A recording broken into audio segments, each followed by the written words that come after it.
Biarlah dalam damai-Nya setiap kita juga punya kerinduan, supaya kasih kita boleh semakin bertambah kepada Yesus. Kasihku padamu tambahkanlah.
Dan mari kita menyiapkan hati untuk bersama merenungkan firman Tuhan. Mari kita berdoa. Inilah ya Tuhan setiap doa kami, agar kasih, agar cinta kami boleh semakin besar kepada Tuhan. Terlebih ketika kami bersama akan merenungkan firman Tuhan, biarlah setiap kami dimampukan untuk mengerti, sehingga dari situ kami dimampukan untuk benar-benar mengalami cinta-Mu yang menyapa dan memulihkan setiap kami. Sehingga kasih kami boleh semakin besar kepada Tuhan. Karena kami menemukan alasan bahwa Tuhan mencintai kami dan mengundang kami untuk bisa selalu menikmati cinta-Mu itu. Saat ini kami sudah siap untuk dibentuk dan diperlengkapi melalui firman-Mu.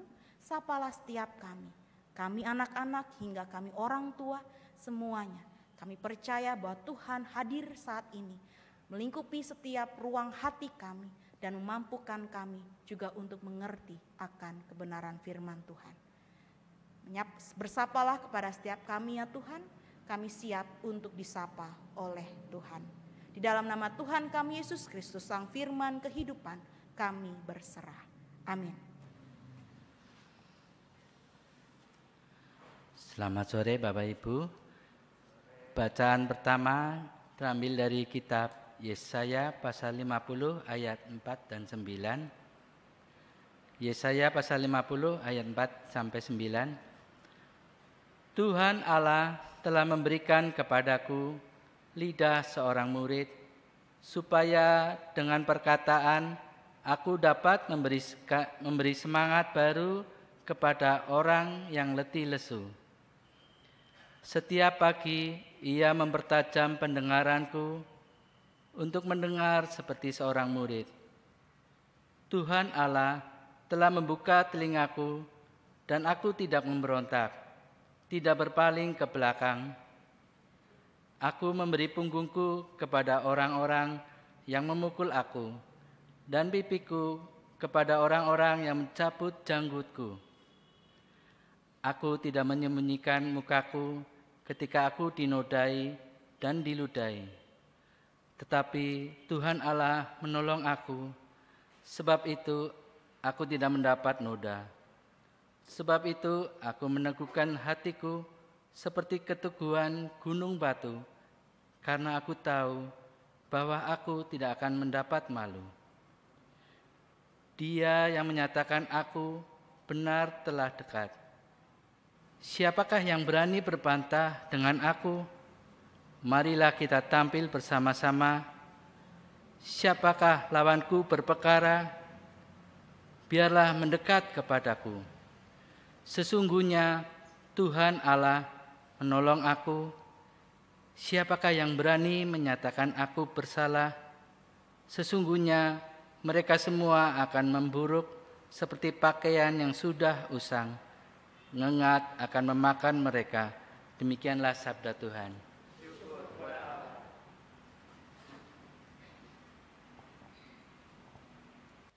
Mari kita menanggapi sabda Tuhan dengan menyanyikan Mazmur 118 ayatnya yang pertama sampai kedua, dilanjutkan ayat yang ke-19 sampai 29.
Menjadi keselamatanku, sorak-sorai kemenangan sudah menggema dari kemah orang benar.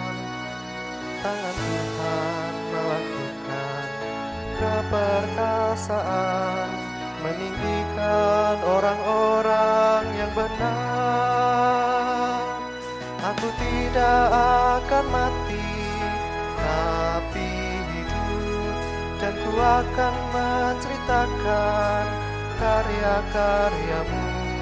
Tuhan telah menghajar aku dengan keras, tapi Ia tak serahkanku pada maut.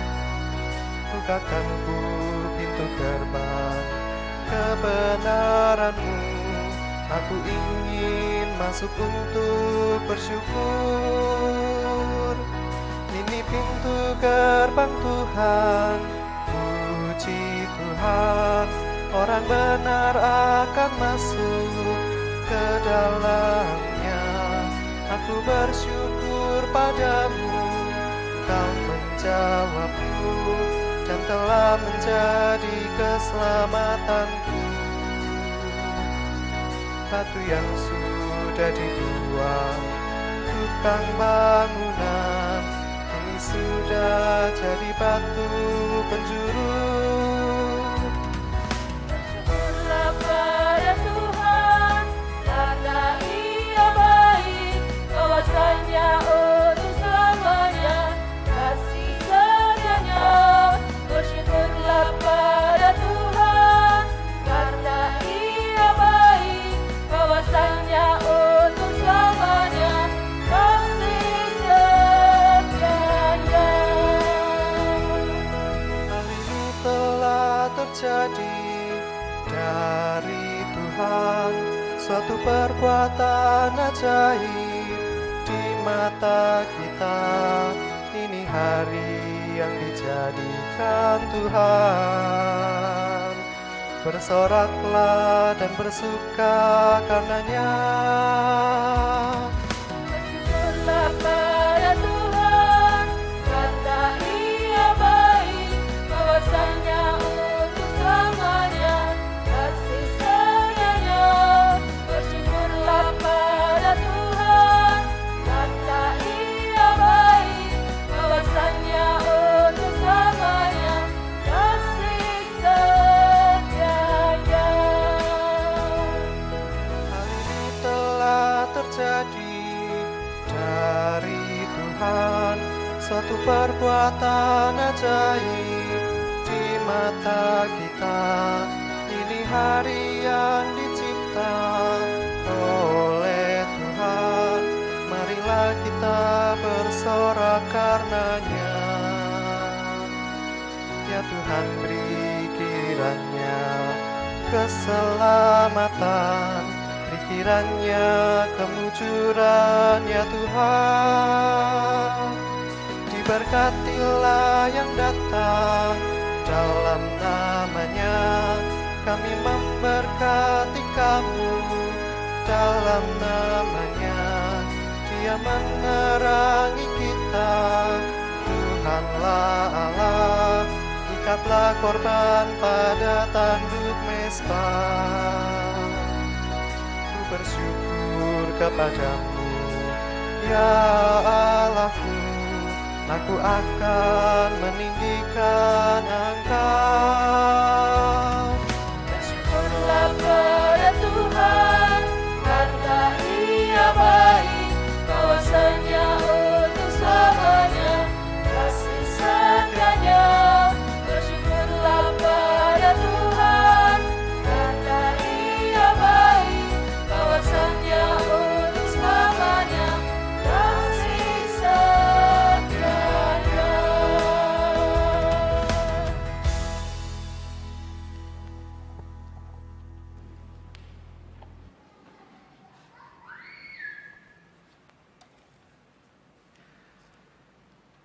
Bacaan kedua pada sore hari ini terambil dari Filipi 2 ayatnya yang ke-5 sampai ke-11. Filipi 2 ayatnya yang ke-5 sampai 11. Demikian firman Tuhan. Hendaklah kamu dalam hidupmu bersama, menaruh pikiran dan perasaan yang terdapat juga dalam Kristus Yesus, yang walaupun dalam rupa Allah tidak menganggap kesetaraan dengan Allah itu sebagai milik yang harus dipertahankan, melainkan telah mengosongkan dirinya sendiri dan mengambil rupa seorang hamba dan menjadi sama dengan manusia. Dan dalam keadaan sebagai manusia, ia telah merendahkan dirinya dan taat sampai mati, bahkan sampai mati di kayu salib. Itulah sebabnya Allah sangat meninggikan dia dan mengaruniakan kepadanya nama di atas segala nama, supaya dalam nama Yesus bertekuk lutut segala yang ada di langit dan yang di atas bumi dan yang ada di bawah bumi. Dan segala lidah mengaku Yesus Kristus adalah Tuhan, bagi kemuliaan Allah Bapa. Demikianlah sabda Tuhan. Bacaan Injil diambil dari Matius 21 ayat yang pertama sampai dengan 11. Matius 21 ayat pertama sampai dengan 11 yang demikian bunyinya. Ketika Yesus dan murid-muridnya telah dekat Yerusalem dan tiba di Betfage yang terletak di Bukit Zaitun, Yesus menyuruh 2 orang muridnya dengan pesan, "Pergilah ke kampung yang di depanmu itu, dan di situ kamu akan segera menemukan seekor keledai betina tertambat dan anaknya ada dekatnya. Lepaskanlah keledai itu dan bawalah keduanya kepadaku. Dan jikalau ada orang menegur kamu, katakanlah, Tuhan memerlukannya. Ia akan segera mengembalikannya." Hal itu terjadi supaya genaplah firman yang disitu dan berbuat seperti yang ditugaskan Yesus kepada mereka. Mereka membawa keledai betina itu bersama anaknya, lalu mengalasinya dengan pakaian mereka, dan Yesus pun naik ke atasnya. Orang banyak yang sangat besar jumlahnya menghamparkan pakaiannya di jalan. Ada pula yang memotong ranting-ranting dari pohon-pohon dan menyebarkannya di jalan. Dan orang banyak yang berjalan di depan Yesus dan yang mengikutinya dari belakang berseru katanya, "Hosana bagi anak Daud, diberkatilah dia yang datang dalam nama Tuhan, Hosana di tempat yang maha tinggi." Dan ketika ia masuk ke Yerusalem, gemparlah seluruh kota itu dan orang berkata, "Siapakah orang ini?" Dan orang banyak itu menyahut, "Inilah Nabi Yesus dari Nazaret di Galilea." Demikianlah Injil Yesus Kristus. Yang berbahagia adalah setiap kita yang sudah membaca dan bersama akan merenungkan firman Tuhan ini, dan terlebih dari itu mau melakukannya dalam hidup kita hari lepas hari. Hosiana. Hosiana,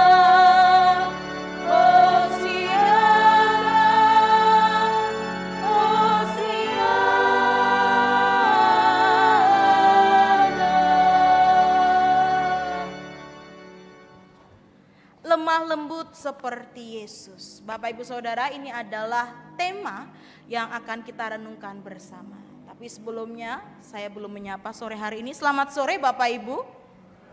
Ya, selamat sore adik-adik. Masih semangat?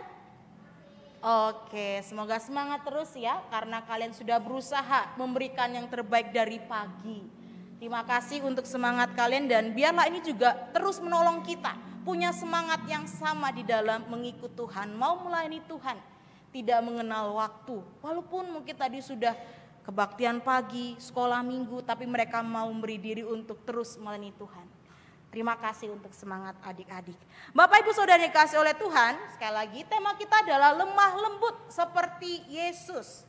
Nah, di awal ini kira-kira Bapak Ibu, apa yang dalam bayangan Bapak Ibu ketika mendengar kata lemah lembut? Jadi apa yang Bapak Ibu artikan, atau adik-adik kalau mau menjawab boleh. Kira-kira orang yang lemah lembut itu orang yang seperti apa ya?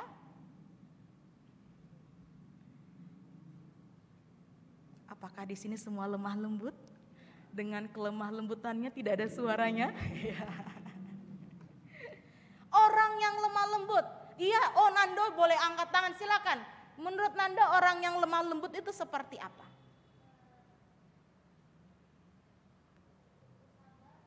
Orang yang sabar. Terima kasih Nando. Ada teman-teman yang mau coba menjawab? Oke, boleh. Ya? Orang yang murah hati. Ayo Bapak Ibu jangan mau kalah sama adik-adik. Mereka rajin sekolah minggu, Bapak Ibu kan juga rajin kebaktian ya. Jadi apa yang dimaksud dengan lemah lembut yang Bapak Ibu mungkin langsung pikirkan? Oh, orang yang lemah lembut adalah orang yang demikian. Ya, orang yang ramah. Oke, terima kasih untuk jawaban yang boleh diberikan.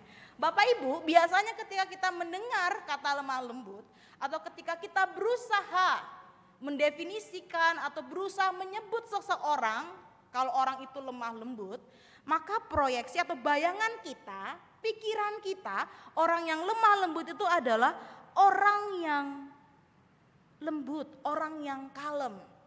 Nah, itu biasanya diidentikan dengan bahasa tubuh, atau mungkin dengan tutur katanya, gaya bicaranya. Mari, silahkan. Ada keramah tamahan di situ. Ada juga kesabaran di situ.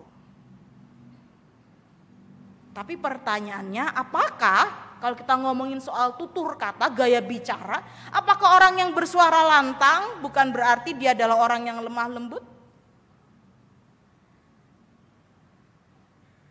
Saya hidup dalam dua budaya Bapak Ibu. Saya ini keturunan Jawa dan keturunan Ambon. Kalau kami berkumpul sudah bisa dibayangkan. Karena biasanya dari keluarga ayah saya orang Solo, biasanya karena mereka sering kalau mau menyampaikan sesuatu dari jarak dekat. Jadi, ya kamu perlu apa Dek? Kamu perlu apa Mas? Kamu perlu apa? Jadi ada kelembutan di situ. Tapi kalau sudah berkumpul dengan keluarga yang dari Ambon, saya mau apakah? Saya mau apa-apa? Nah, misalnya seperti itu. Jadi ada lantang, ada suara yang lantang. Apakah itu berarti teman-teman, saudara kita, sahabat kita yang bersuara lantang, kalau kita biasa mengidentikan kelemah lembutan itu artinya kalem dalam berbicara, dalam bertutur kata, apakah orang-orang yang bersuara keras ini juga bukan orang yang lemah lembut? Atau contoh lain, misalnya kita seringkali mengidentifikasikan atau menyaut-pautkan orang yang lemah lembut itu orang yang suka dengan warna-warna yang kalem. Jadi kalau orang lemah lembut itu terlihat dari luar, dia suka baju yang warnanya cerah, warnanya kalem. Tapi apakah berarti ketika dia memakai warna yang ngejreng, warna yang berani, warna hitam yang cenderung diidentikan dengan warna yang keras, apakah itu berarti dia adalah seorang yang bukan lemah lembut? Nah, seringkali kita mendefinisikan atau menghubungkan, membayangkan orang yang lemah lembut adalah orang yang gaya bicaranya, gestur tubuhnya, sikapnya penuh dengan kelembutan atau kekaleman. yang juga sering diidentikan karena dia punya volume yang tidak terlalu besar, kemudian suara yang tidak terlalu tegas, sikap juga yang mungkin lebih kepada kalem. Seringkali diidentikan orang-orang yang lemah lembut ini kemudian menjadi orang yang lemah. Apalagi kalau dalam tekanan, apalagi kalau dalam masalah. Jadi orang yang lemah lembut itu mereka nggak akan bisa tegas, mereka nggak akan bisa mengutarakan apa yang benar. Karena sering kalinya kita mengibaratkan orang yang lemah lembut tadi, orang yang lemah tidak punya daya. Tapi apakah seperti itu lemah lembut yang akan bersama kita renungkan? Terkhusus ketika kita mau belajar dari pribadi Yesus. Bapak Ibu Saudara dan juga adik-adik, dalam Alkitab kita ada banyak sekali kata lemah lembut muncul. Setidaknya di dalam Matius ada 3 kali muncul kata lemah lembut. Dan dalam Matius, dalam Injil ini, lemah lembut menggunakan bahasa Yunani praus. Apa artinya praus? Apakah benar seorang yang lemah lembut itu artinya dia tidak punya daya, dia benar-benar kalem sampai tidak ada daya? Setidaknya ada 3 definisi. Ketika seorang yang praus, seorang yang lemah lembut, dia benar-benar menjadi orang yang lemah lembut. Orang lemah lembut adalah orang yang bisa menguasai diri. Kalau ada yang menyakiti dirinya, kalau ada yang lagi melukai dirinya, kalau ada lagi yang menyerang dirinya, dia bisa menahan diri untuk tidak langsung terpancing emosinya dan kemudian justru melukai lagi. Jadi orang yang lemah lembut tidak mudah tersulut emosi. Dia punya hati yang juga mau mengasihi. Jadi dia nggak langsung memilih untuk membenci apalagi membalas dendam. Tidak seperti itu. Itulah orang yang lemah lembut. Dia berani, dia bisa menguasai dirinya termasuk dengan emosi negatif yang ada di dalam dirinya. Orang ini adalah orang-orang yang juga rendah hati. Orang yang tidak menyombongkan dirinya sekalipun dia punya banyak pencapaian. Ada prestasi-prestasi di sekolah, di pekerjaan, di rumah, di lingkungan kita. Kita punya banyak yang bisa kita banggakan, bisa kita sombongkan. Tapi orang yang lemah lembut, kalau dari kata praus, adalah orang yang mau merendahkan hatinya, tidak menonjolkan itu. Karena dia menyadari bahwa apa yang ada pada dirinya bukan miliknya, tapi berasal dari Allah sendiri. Orang-orang seperti ini akan terus mau diajar, tidak cepat puas, apalagi kemudian menyudutkan orang lain karena kemampuan yang berbeda, karena pencapaian yang berbeda. Dari 3 definisi ini, sekilas kita melihat apakah orang yang lemah lembut adalah orang yang benar-benar lemah? Oke, kita sedikit atau sejenak bermain dulu. Saya mengajak kita untuk menebak, Bapak Ibu, ini adalah 2 kata. Boleh kalau adik-adik ada yang tahu, ini adalah 2 kata. Apa artinya? Jadi susunan kata ini atau susunan clue ini akan digabung menjadi 2 kata. Ada yang bisa menebak? Ayo ibu-ibu, ayo bapak-bapak. Oh iya Mas Kefas sudah mengangkat tangan, monggo. Apa itu Mas Kefas? Oh kepala batu, benar itu biji pala Bapak Ibu yang biasanya masak? Oh betul, oke berarti sudah siap jadi bapak ya Mas ya. Oke, kepala batu itu apa ya? Adik-adik ada yang tahu kepala batu itu artinya apa? Apakah kepalanya isinya batu semua? Oh enggak, terus apa? Nando mau menjawab?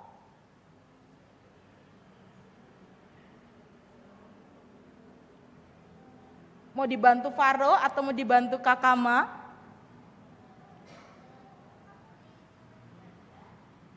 Seperti sulit Oh, seperti sulit diajar.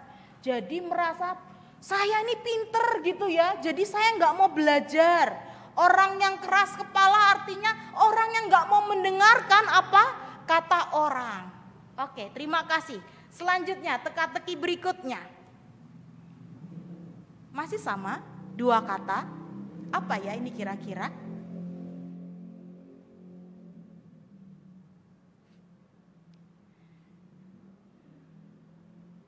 Ini yang sudah mulai lapar tambah lapar ini kayaknya. Karena disuruh berpikir keras. Apa Bapak Ibu, adik-adik ada yang tahu ini menyusun kata apa? 2 kata. Siapa yang menjawab itu? Oh, Pak Harun. Oke, iya. Hati batu kok bisa, Pak?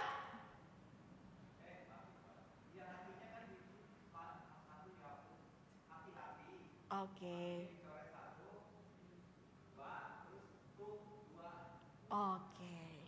Hati ya, betul. Jadi ini adalah rambu-rambu adik-adik kalau di jalan melihat ada rambu itu artinya adik-adik harus berhati-hati. Nah, tapi ada satu hati, gambar hati yang dicoret, artinya hati. Lalu ada gambar badut, dutnya dicoret jadi ba, dan 2 bahasa Inggrisnya tuh, jadi hati batu. Apa arti hati batu Bapak Ibu? Hatinya keras. Kalau ada yang lagi perlu pertolongan, mau sampai dia juga sudah pingsan. Karena hatinya terlanjur keras, tidak mau dibuka, gak ada namanya empati atau gak ada namanya kepedulian. Nah, 2 kata tadi, baik kepala batu maupun hati batu, tentu ini tidak dimiliki oleh orang-orang yang lemah lembut. Karena orang yang lemah lembut adalah orang yang mau belajar. Seperti yang tadi sudah disampaikan adik kita Nando, bahwa dia tidak memiliki kepala yang keras, kepala batu karena dia mau belajar. Masukan dari orang diterima, teguran dari orang lain juga diterima karena dia tahu dia juga masih dalam proses belajar. Demikian juga orang yang lemah lembut. Orang yang lemah lembut artinya orang yang selalu digerakkan oleh belas kasihan. Hatinya enggak menjadi batu, hatinya enggak menjadi keras. Ketika melihat ada yang memerlukan, langsung tergerak oleh belas kasih. Ketika melihat ada yang perlu disapa, langsung disapa dengan cinta kasih. Dia penuh dengan kerendahan hati. Adalah orang-orang yang lemah lembut. Nah, dengan demikian bisa disimpulkan bahwa orang yang lemah lembut justru adalah orang-orang yang kuat. Tetapi kekuatan itu bisa dikendalikan di dalam dirinya. Karena dia bisa mengendalikan bagaimana dia tidak dikuasai oleh kebencian, tidak dikuasai oleh amarah, tidak dikuasai oleh ketidaksukaan. Tapi justru dikuasai oleh keinginan untuk terus belajar, untuk terus mengasihi, untuk terus mencintai dengan penuh kelemah lembutan. Artinya dia adalah orang-orang yang bisa dan mau terus belajar mengendalikan keakuan. Karena seringkali akunya kita ini ya, oh dia sudah melukai saya kok. Ya aku juga pengen dia juga sama-sama terluka. Jadi pilihan kita adalah kembali menyakiti. Ketika dia membenci kita, kita juga membenci. Malah bisa membagikan, menularkan kebencian itu kepada orang lain sehingga dia juga akhirnya gak punya teman. Dia kehilangan kendali dalam dirinya. Dan orang yang lemah lembut justru adalah orang yang kuat. Dia bukan orang yang lemah karena dia bisa mengendalikan dirinya dan bersedia diajar dan terus dibentuk oleh Tuhan. Orang yang lemah lembut adalah orang yang punya kekuatan, tapi justru kekuatannya itu digunakan untuk terus memuji dan memuliakan nama Tuhan. Fokusnya dia adalah kasih kepada Tuhan dan juga kasih kepada sesama. Dan kalau kita melihat di dalam Alkitab kita ada banyak tokoh-tokoh yang disebut sebagai orang yang lemah lembut. Mereka bukan orang yang lemah, tapi justru mereka adalah orang yang punya kekuatan, tapi kekuatan itu mereka gunakan untuk bisa memperjumpakan orang dengan kasih-Nya Allah. Dan terkhusus dalam bacaan kita hari ini, kita mau melihat Yesus disebut sebagai pribadi yang lemah lembut.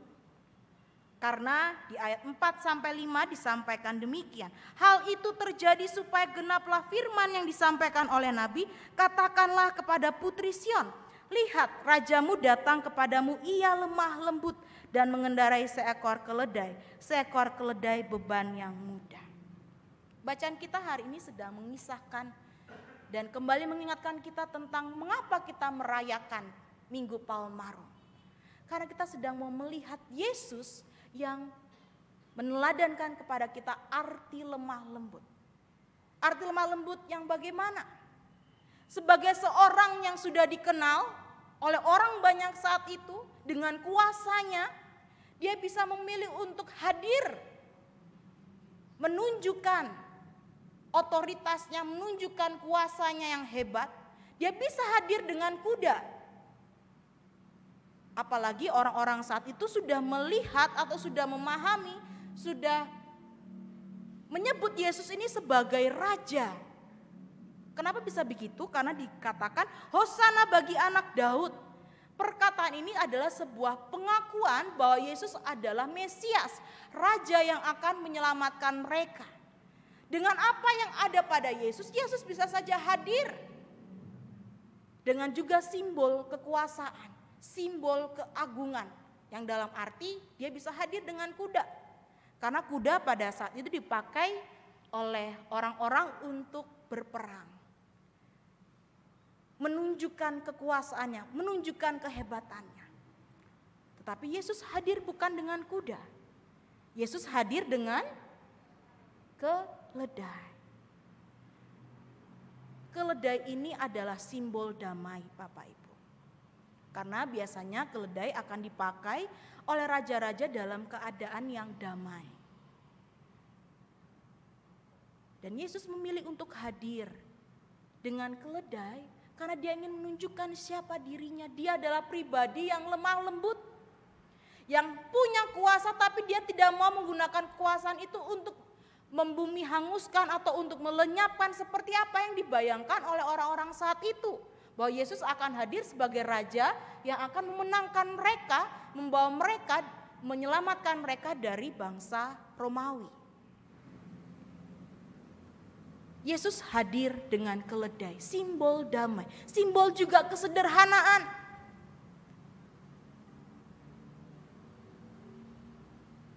Ketika Yesus memilih hadir dengan keledai, tentu keledai ini punya kecepatan yang berbeda kalau soal berjalan dibanding kuda. Ada satu yang menarik dari pemilihan Yesus terhadap binatang keledai ini. Karena artinya ketika Yesus memilih keledai, ketika Yesus memilih hewan yang jalannya lambat, cukup lambat dibandingkan kuda tadi ya, artinya Yesus mau punya relasi. Dia mau merubuhkan tembok-tembok pemisah supaya dia punya keakraban dengan orang-orang yang saat itu jalan, baik yang ada di belakangnya, di sampingnya maupun di depannya. Yesus punya kehangatan, ada kesederhanaan dan juga kerendahan hati untuk terus menyapa siapapun yang dia jumpai. Pribadi Yesus yang lemah lembut digambarkan dengan demikian. Dan juga dia adalah Allah sekaligus yang mau merendahkan hatinya. Dia tahu bahwa ketika dia memilih masuk ke Yerusalem, artinya dia akan segera menghadapi jalan penderitaan yang harus ditempuhnya sebagai bagian dari kepatuhannya dia, kepatuhan Yesus terhadap kehendak Bapa. Yesus dengan rendah hati mau menghadapi jalan penderitaan itu. Dia adalah orang yang lemah lembut, pribadi yang lemah lembut, yang mau tunduk kepada kehendak Allah bukan kepada kehendak dirinya. Kalau kita biasanya lebih cenderung memilih jalan yang aman, jalan yang mulus. Kalau pilih Sokaraja atau pilih Padamara, Bapak Ibu lebih memilih mana? kalau keadaan saat ini? Dulu saya biasanya lebih memilih Sokaraja, tapi sekarang infrastruktur sudah baik juga di Padamara, jadi lebih enak juga. Tapi ya itu, setidaknya kita lebih memilih untuk jalan di jalan yang sering kalinya kita memilih jalan yang mulus, jalan yang aman-aman. Tapi Yesus justru berani, bukan kehendakku Bapa, tapi kehendak-Mu-lah yang terjadi. Dia penuh dengan kerendahan hati, tunduk pada kehendak Allah, menempuh jalan penderitaan itu. Agar setiap orang diselamatkan melalui karya kasih-Nya di atas kayu salib. Dan itulah panggilan kepada setiap kita yang menjadi pengikut-pengikutnya. Masih ingat salah satu buah roh? Adik-adik hafal lagu buah roh? Kasih, sukacita, damai, sejahtera. Selanjutnya gimana ya?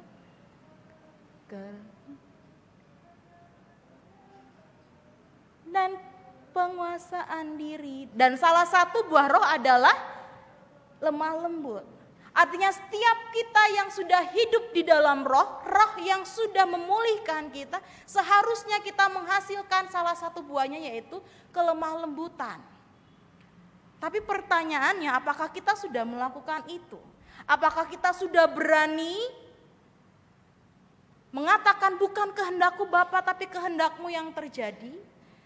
Kita sudah berani melampaui rasa sakit kita dan berdamai dengan orang yang melukai kita?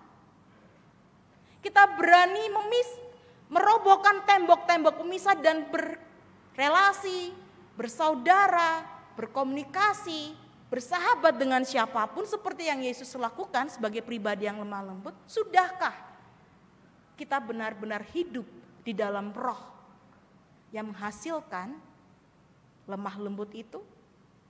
Pertanyaan kita di Minggu Prapaskah yang ke-6 ini. Dan kalau kita kembali melihat dalam Matius 11 ayat 29, ya memang menjadi seorang yang lemah lembut itu enggak mudah. Karena kadang keakuan kita tuh masih lebih gede. Karena itu dalam Matius 11 ayat 29 mari kita baca bersama. 1, 2, 3. Pikulah kuk yang kupasang dan belajarlah padaku. Karena aku lemah lembut dan rendah hati. Dan jiwamu akan mendapat ketenangan. Setiap kita merindukan ketenangan bukan? Justru karena kita merindukan ketenangan. Ketenangan itu sudah Dia berikan kepada saudara dan saya. Dan ketenangan itu ada di dalam pribadi yang mau lemah lembut. Sulit ya. Tapi ini adalah ajakan juru selamat. Kalau kita melihat perikop dalam Matius 11 ini adalah ajakan juru selamat. Yesus yang sudah menyelamatkan saudara dan saya dan juga adik-adik mengajak kita untuk belajar kepada Dia yang lemah lembut. Supaya kita yang sudah dihidupkan oleh rohnya itu benar-benar hidup dan menghasilkan buah roh yaitu kelemah lembutan. Karena itu mari kita menjadi pribadi yang mau terus belajar. Kalau kita ketemu orang yang lagi membuat kita sedih atau membuat kita terluka, mari kita terus belajar. Tuhan, aku mau belajar berdamai dengan dia. Aku mau belajar membuka relasi lagi dengan orang-orang yang sudah kulukai atau kusakiti atau sebaliknya yang sudah menyakiti aku. Karena Engkau menghendaki aku demikian. Dan aku juga mau belajar lebih lagi untuk rendah hati. Berani membuka hati dan pikiran ketika ada teguran yang masuk, ketika ada usulan-usulan yang diberikan. Karena untuk itulah Engkau menyelamatkan aku. Supaya aku mendapatkan ketenangan. Dan ketenangan itu juga ada di dalam buah roh, yaitu lemah lembut. Karena itu selamat terus belajar menjadi pribadi yang lemah lembut. Lemah lembut bukan berarti enggak berdaya. Lemah lembut bukan berarti lemah. Tapi lemah lembut justru menunjukkan kekuatan kita. Yang sudah dikuatkan dan selalu diberikan kekuatan dari Tuhan. Yang menopang kita untuk terus mengasihi tanpa batas. Tuhan menolong kita. Amin. Saat teduh untuk setiap kita.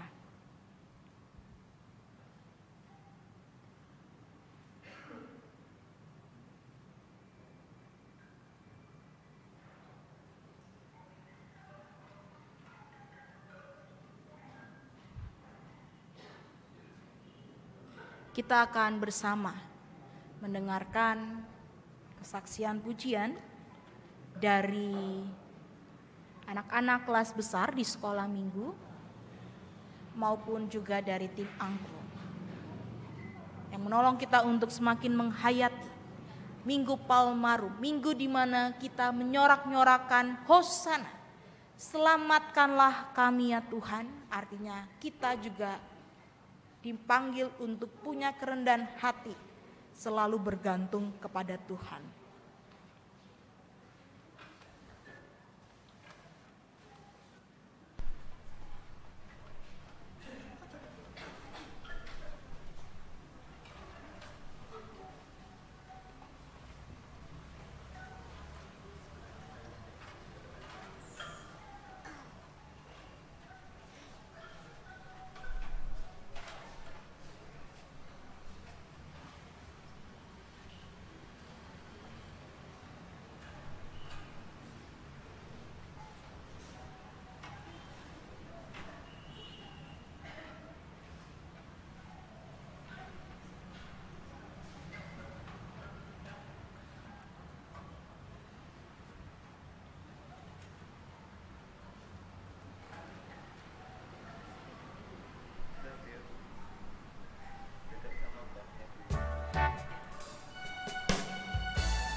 terima kasih untuk pelayanan yang diberikan. Dan inilah gereja Bapak Ibu.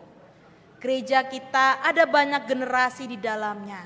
Dan bukan berarti ketika berbeda generasi justru saling jalan sendiri-sendiri. Dan pelayanan mereka bersama hari ini menunjukkan bahwa kita sebagai generasi yang berbeda perlu juga untuk saling melengkapi. Dan biarlah itu yang terus kita hidupi dan terus kita rayakan dalam persekutuan kita di jemaat ini. Kita boleh bersama-sama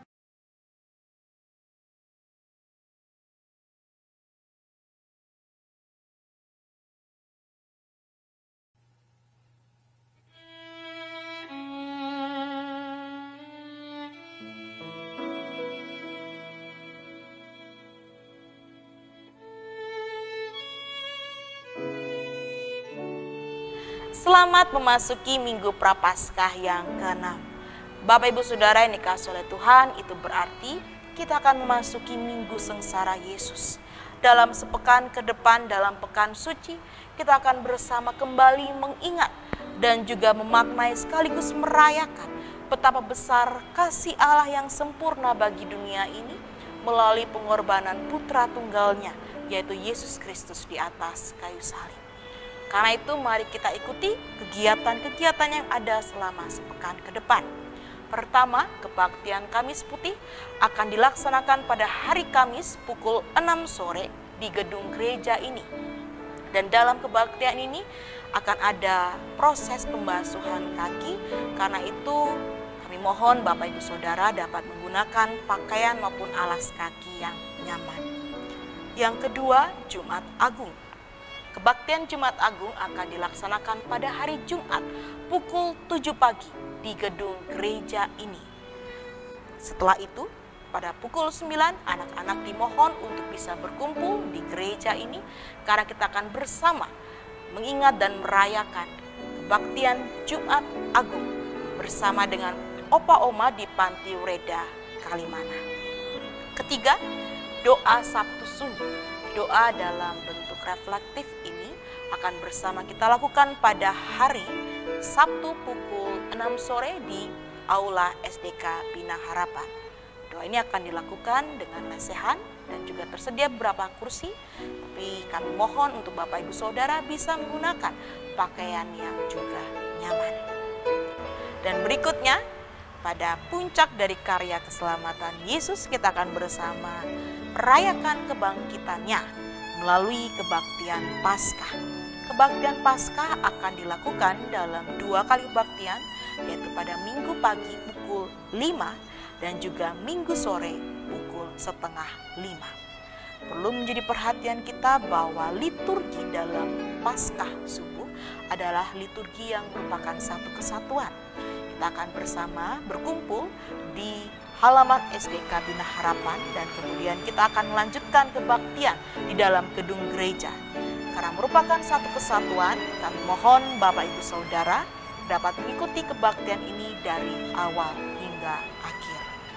Dan baik kebaktian subuh maupun kebaktian sore, dalam kebaktian ini kita akan bersama melakukan kebaktian intergenerasi. Itu berarti sekolah minggu maupun kebaktian remaja akan digabung dalam kebaktian Minggu Paskah subuh dan juga kebaktian Minggu Paskah sore. Dalam kebaktian ini kita juga akan bersama rayakan perjamuan kudus. Perjamuan kudus ini juga terbuka untuk anak-anak. Karena itu mari para orang tua kita bersama persiapkan anak-anak kita untuk bisa mengikuti perjamuan kudus ini dengan sukacita. Dalam kebaktian ini juga kita akan bersama mempersembahkan amplop penyangkalan diri sebagai bagian dari aksi penyangkalan diri yang sudah kita lakukan selama masa Prapaskah kemarin. Untuk amplop dapat Bapak Ibu Saudara ambil setelah kebaktian ini maupun sebelum kebaktian Paskah minggu depan. Demikian serangkaian acara dalam Pekan Suci. Mari kita ikuti setiap kegiatan dengan penuh rasa syukur karena Tuhan sudah dan akan selalu mengasihi kita. Tuhan memberkati kita.